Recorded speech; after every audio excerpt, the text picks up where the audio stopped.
नमस्कार दर्शक बंधु आपण समस्त को ओडिशा तंत्रज्ञान को हार्दिक स्वागत। तंत्र जगत रे वशीकरण गोटे जनाशुना क्रिया, जदिओ यह क्रिया अत्यंत गुप्त किंतु समस्ते जानिछंती जे वशीकरण काम करे। हुए तो अनेक लोक अनेक गुणियांक पाखक जाइकरी अजथारे टंका सारिकरी निराश होइकरी फेरंती। बाइचान्स जदि कहार लक लागिगला तेबे तार काम हो जाए, नचेत हुएनी। वशीकरणर अनेक स्तर अछि, जेमिति मोहिनीर अनेक स्तर। उदाहरण स्वरूप लोकमोहिनी, सभा मोहिनी, नील मोहिनी, तेल मोहिनी, लुण मोहिनी, पान मोहिनी, अतर मोहिनी इत्यादि। ए सबुठु लोएस्ट क्वालिटीर मोहिनी है लुण मोहिनी। लुण मोहिनी केवल 7 दिन पर्यंत काम करे। अनेक जलखिया दोकानी, फास्टफुड दोकानी, होटेल मालिक ये विद्यार प्रयोग करती किंबा अन्य ठारू आनी खाद्य मिसेकरी दियंती, जद्वारा कस्टमर बारंबार तांको दुकान को आसीबो आउ बिक्री बढ़िबो। सेमिति पान मोहिनीर प्रयोग अनेक पान दोकानी करती। पान मोहिनीर प्रभाव बेसी रु बेसी गोटे पक्ष अर्थात 15 दिन पर्यंत रहे। सभा मोहिनीर प्रभाव 5 घंटा पर्यंत रहे। मोहिनीर अर्थ कौन? मोहि नेबा। मनकर गोटे लोक कमल नामक व्यक्ति उपर मोहिनी प्रयोग कला, तेबे कमल को से व्यक्तिर हावभाव, चालीचलन, आचार व्यवहार, कथा कहिबार शैली, आचार विचार सबकिछि भल लागिबो। तेणिकी से लोक जेते झाटिया होइथाउ, जेते जेमती देखा जाउची जाउ पछके, से लोक जेमिति जो भली अछि ताकू कमल सेई भली ही आपणैब। ये होउची मोहिनीर असल प्रभाव, असल करामती। कमल को से व्यक्ति जहाँ कहिबो से सेया करिबो।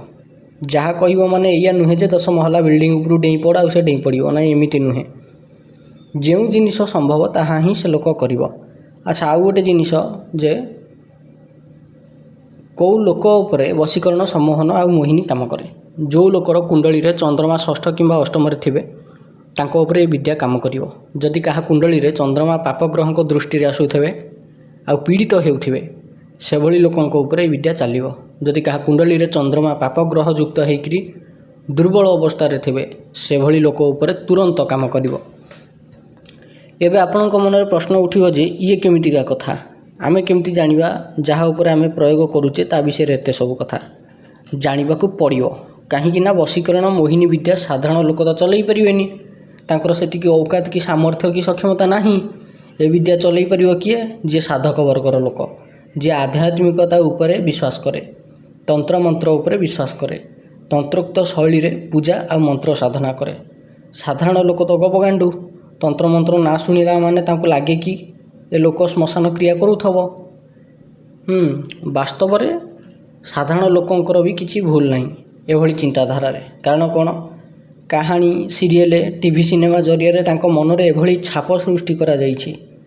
जो माने टिके ज्ञानी गुणी लोक से माने जानिछंती जे वास्तव रे तंत्र होउछि पूजा करिवार गोटे शैली, जाहाकू समस्ते करि पारिबे। काहेकि?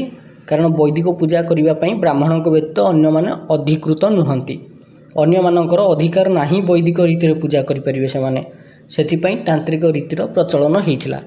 तांत्रिक रीति रे साबर रीति मध्य जाए। जो माने नीति घरे ठाकुर मूर्ति फोटो रखिक पूजा करुछंती आ तंत्र मंत्र ना शुणिले डरुछंती किंबा घृणा करुछंती, सेमानक ठारू बळिकरी तो बड़ गांडू दुनिया रे नाहांती। सबुठु बड़ गबगांडू होउछंती सेई माने। मु काहे केमती कथा कहूची? अच्छा, आउ एई गबगांडू मानकर संख्या आम समाज रे सर्वाधिक। एमाने जानी रखिबा उचित जे तंत्रोक्त रीति रे पूजा छडा अन्य कोनोसी पूजा रीति ही नाही। पूजा रीति 2 प्रकार, गोटे है वैदिक आ गोटे है तांत्रिक। वैदिक पूजा कौन सी देवी देवतांकर मूर्ति न थाए, कौन सी प्रतिमा कि फोटो न थाए, कुंभ उपरे आवाहन होकर पूजा हुए। वैदिक रीति गाय मोट 33 देवतांकर पूजा करा जाए। किए से 33 देवता? ध्यान देवे, मुझे मूल वैदिक कथा कहूँ। परवर्ती समय तंत्रोक्त पद्धति वैदिक पद्धति रे मिसी जाइथिला।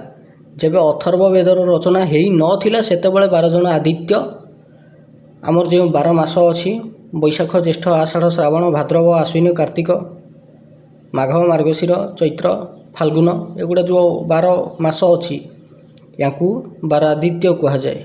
कहीं कहीं 12 मास को 12 आदित्य कहती, आउ कहीं कहीं केतक देवता को 12 आदित्य कहती। से आदित्य किए? विष्णु, आर्यमान, इंद्र, तुष्ट, वरुण, दत्त, भाग, सावित्री, विवस्वान, अंशुमान, मित्रा और पुष्य, एमान को भी 12 आदित्य कह जाए। देखा गले वैदिक रीति ଦ୍ୱାଦଶ ଆଦିତ୍ୟ ଅର୍ଥାତ୍ 12 ଜଣ ଆଦିତ୍ୟ, ଏକାଦଶ ରୁଦ୍ର ଅର୍ଥାତ୍ 11 ଜଣ ରୁଦ୍ର, ଅଷ୍ଟ ବସୁ ଅର୍ଥାତ୍ 8 ଜଣ ବସୁ, ଜଣେ ପ୍ରଜାପତି, ଜଣେ ଇନ୍ଦ୍ର, ଏମାନଙ୍କର ପୂଜା କରାଯାଉଥିଲା। ଏଠି ମୁଁ କହିବାର କଥା 12 ଜଣ ଆଦିତ୍ୟଙ୍କ କଥା ତ ଜାଣିଲେ, 11 ଜଣ ରୁଦ୍ର ଯଦି ଆମେ ଦେଖିବା ତେବେ ଏଥିରେ ବି ଅନେକ ମତ ଅଛି। କିଏ କହେ କପାଳୀ, ପିଙ୍ଗଳ, ଭୀମ, ବିରୁପାକ୍ଷ, ବିଲୋହିତ, ଶାଷ୍ଟା, ଅଜପାଦ, ଅହିର୍ବୁଦ୍ଧ, ଶମ୍ଭୁ, ଚଣ୍ଡ ଏବଂ ଭବ ଇଏ ହେଉଛନ୍ତି ଏକାଦଶ ରୁଦ୍ର। ପୁଣି କିଛି ଲୋକ କୁହନ୍ତି ମନୁ, ମନ୍ୟୁ, ମହମାସ, ମହାନ, ଶିବ, ଋତୁଧ୍ୱଜ, ଉଗ୍ର, ରେତସ, ଭାବ, କାମ, ବାମଦେବ, ଧୃତବ୍ରତ ହେଉଛନ୍ତି ଏକାଦଶ ରୁଦ୍ର। ଅଷ୍ଟବସୁ ସେମିତି କିଛି ଲୋକ କହନ୍ତି କି ପଞ୍ଚ ମହାଭୂତ ତା ସହ ଆଉ 3ଟା ଦିଗ ମିଶିକିରି ତା'ର ଯେଉଁ ଅଧିପତି ଅଛନ୍ତି ସେମାନେ ଅଷ୍ଟବସୁ ହୁଅନ୍ତି। କେତେକ ଲୋକ କହନ୍ତି ନାଇଁ 8ଟା ଯେଉଁ ଦିଗ ଅଛି 8ଟା ଦିଗର ଅଧିପତି ଯେଉଁମାନେ ସେମାନଙ୍କୁ ଅଷ୍ଟବସୁ କୁହାଯାଏ। ମୁଖ୍ୟ ରୂପେ 8 ଦିଗର ଅଧିପତିଙ୍କୁ ଅଷ୍ଟବସୁ କୁହାଯାଉଛି। ଜଣେ ରହିଲେ ଇନ୍ଦ୍ର ଆଉ ଜଣେ ରହିଲେ ପ୍ରଜାପତି। ତେବେ ଏସବୁ ବିଷୟରେ କହିଲେ ଟପିକ୍ ବହୁତ ଲମ୍ବା ହେବ, ଜ୍ଞାନ ଗଙ୍ଗା ବହିଲେ ସମୟ ବିତିଯିବ କିନ୍ତୁ ଶେଷ ହେବନି। ଏବେ ଆସିବା ମୁଖ୍ୟ ଟପିକ୍ ଉପରକୁ। ଏଠି ମୁଁ ଏତେ ସବୁ କହିବାର କାରଣ ହେଉଛି ଯାହାର କୁଣ୍ଡଳୀରେ ଚନ୍ଦ୍ରମା କମଜୋର ତା ଉପରେ ବଶୀକରଣ ପ୍ରଭାବ ଶୀଘ୍ର କାମ କରିବ, ଆଉ ଯାହାର କୁଣ୍ଡଳୀରେ ଚନ୍ଦ୍ରମା ଉଚ୍ଚରେ ଥିବେ ତା ଉପରେ ସହଜରେ ଏସବୁର ପ୍ରଭାବ ପଡ଼ିବନି। Concept clear? ଆଚ୍ଛା, ଆଉ ଗୋଟେ କଥା, ଯଦି କାହାର କୁଣ୍ଡଳୀରେ ଗ୍ରହ ନକ୍ଷତ୍ର ଷ୍ଟ୍ରଙ୍ଗ ଥିବେ ତାଙ୍କ ଉପରେ ଯଦି ମନ୍ତ୍ରର ପ୍ରଭାବ ପଡ଼ିବନି ତେବେ ଲାଭ କ'ଣ? ଏ ପ୍ରଶ୍ନର ଉତ୍ତର ହେଉଛି ରାଜମୋହିନୀ। ଶବ୍ଦଟିକୁ ଭଲ ଭାବରେ ଶୁଣନ୍ତୁ, ରାଜମୋହିନୀ। ଗୋଟେ ଲୋକର କୁଣ୍ଡଳୀରେ ଗ୍ରହ ନକ୍ଷତ୍ର ସେଇଭଳି ଷ୍ଟ୍ରଙ୍ଗ ଥିଲେ ହିଁ, ଏକାଧିକ ରାଜଯୋଗ ବନଉଥିଲେ ହିଁ ସେ ଗୋଟେ ଲୋକ ରାଜା ହେବ। ସେଭଳି ଲୋକକୁ ମୋହିତ କରିବା ପାଇଁ ରାଜମୋହିନୀର ପ୍ରୟୋଗ କରାଯାଏ। ଅର୍ଥାତ୍ ସେଭଳି କ୍ଷେତ୍ରରେ ଗ୍ରହ ନକ୍ଷତ୍ରଙ୍କର ସ୍ଥିତିକୁ, ପ୍ରଭାବକୁ ତନ୍ତ୍ରମନ୍ତ୍ର ଦ୍ୱାରା ବାଇପାସ୍ କରିଦିଆଯାଏ। ଧ୍ୟାନ ଦେବେ, ଏଟା କେବଳ କିଛି ସମୟ ପାଇଁ ହିଁ କାମ କରେ। ଅର୍ଥାତ୍ ସେତିକି ସମୟ ଯେତିକି ସମୟ ଗୋଟେ ଲୋକ ଭେଟ କରିକି କଥା ହେଇପାରିବ। ଆଜିର ଏହି ଭିଡ଼ିଓରେ ମୁଁ ରାଜମୋହିନୀ ମନ୍ତ୍ର ଦେବାକୁ ଯାଉଛି। ଏହି ମନ୍ତ୍ରର ଅନୁଷ୍ଠାନ ସମ୍ପନ୍ନ କରିବା ଦ୍ୱାରା ବ୍ୟକ୍ତି ସ୍ୱୟଂ ଅନୁଭବ କରିବ ଯେ ତା'ର ଚେହେରାର ଆଭାମଣ୍ଡଳ ବିକଶିତ ହେଉଛି, ତା ଆଖପାଖର ଲୋକ ଆକୃଷ୍ଟ ହେଉଛନ୍ତି ଆଉ ବହୁତ ତୀବ୍ରତାର ସହ ଆକୃଷ୍ଟ ହେଉଛନ୍ତି। ଏମିତି ଫିଲ୍ ହେବ ଯେ ଯେମିତି ତା'ର ସମ୍ପୂର୍ଣ୍ଣ ବ୍ୟକ୍ତିତ୍ୱରେ ପରିବର୍ତ୍ତନ ହେଉଛି, ତା'ର ବାଣୀ, ତା'ର କଥା କହିବାର ଶୈଳୀରେ ପରିବର୍ତ୍ତନ ଆସୁଛି, ତା ଆଖପାଖର ଲୋକ ତା ସହ କଥାବାର୍ତ୍ତା ହେବା ପାଇଁ ଅଧିକ ଇଚ୍ଛା ପ୍ରକାଶ କରୁଛନ୍ତି।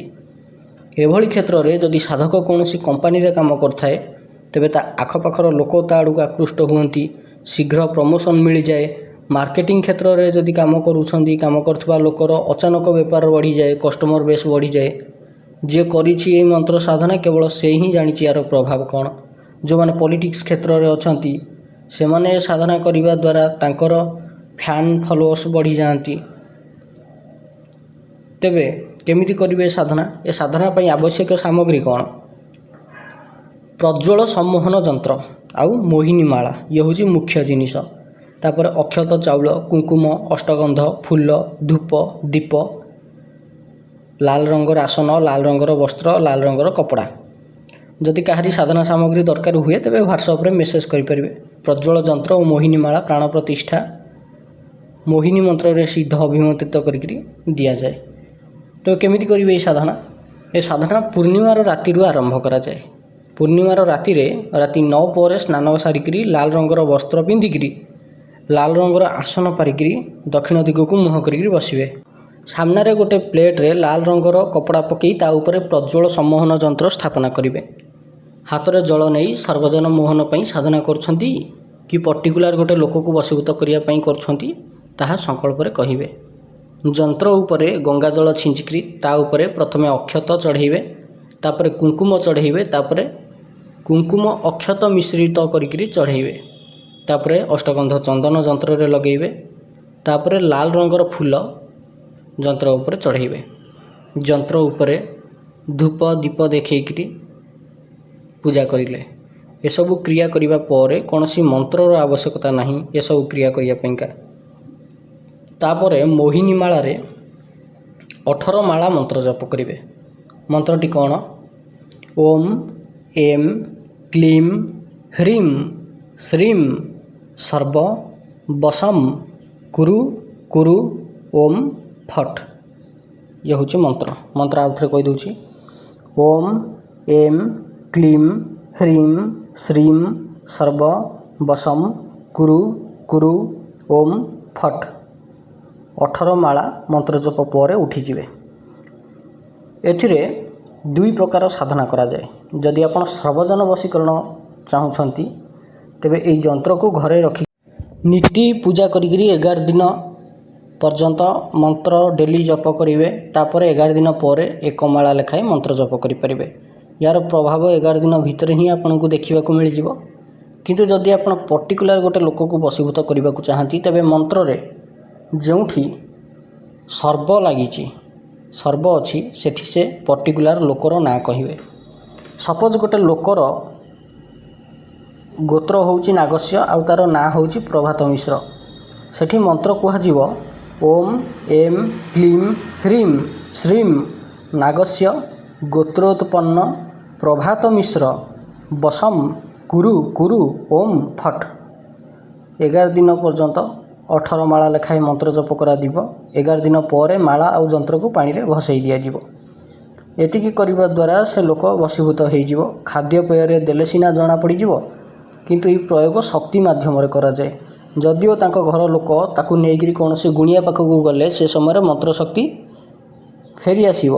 ଗୁଣିଆ ପାଖରୁ ଘରକୁ ଆସିବା ପରେ ପୁଣି ଲାଗିଯିବ। ଇଏ ହେଉଛି ରାଜମୋହିନୀର ପ୍ରଭାବ। ଘରକୁ ପଶୁ ପଶୁ କି ଏକାକୀ ଥିବା ସମୟରେ ଯାହା ବି ହେଇଯାଉ ତା ଦେହରେ ତୁରନ୍ତ ମୋହିନୀ ପ୍ରବେଶ କରିଯିବ। ଇଏ ହେଉଛି ଅସଲି ମୋହିନୀ ବିଦ୍ୟା।